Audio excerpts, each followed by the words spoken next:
Bom, agora estamos de volta aqui com o brigadeiro, que está começando a engrossar. É importante não deixar de mexer, continuar mexendo sempre. Ele está fervendo, ó, está pegando uma consistência boa. O brigadeiro de maracujá, como eu disse no início do vídeo, não tem problema não, todo mundo sabe que vocês aqui não. Ele tem uma certa dificuldade para endurecer. Então é importante que você deixe ele pegar uma forma bem, uma consistência bem firme. Claro que não dura. Para na hora de enrolar você não ter dificuldade. No início eu tinha essa dificuldade, mas aí eu fui aperfeiçoando, fui aprendendo e o doce foi melhorando, porque não é fácil fazer um brigadeiro de maracujá. Então vocês podem ver, está começando a pegar, ó, uma consistência melhor, o ponto, qual que é o ponto.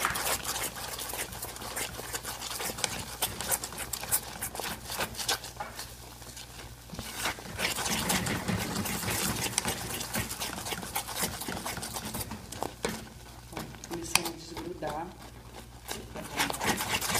Nós vamos deixar mais um pouco. Tá? Ele requer mais um pouquinho de tempo. No fundo, brigadeiro de maracujá. Diferente do chocolate, né? Que é bem mais prático. Mas no final fica uma delícia.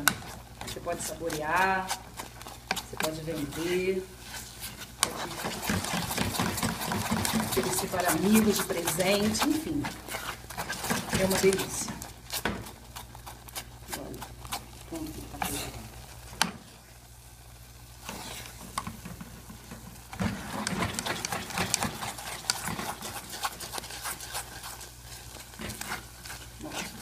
Então, estamos chegando ao final.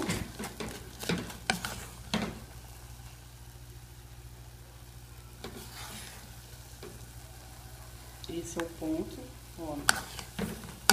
Eu já posso desligar.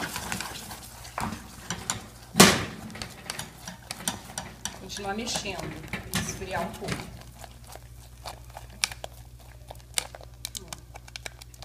Ok. Agora eu vou desenformar num prato.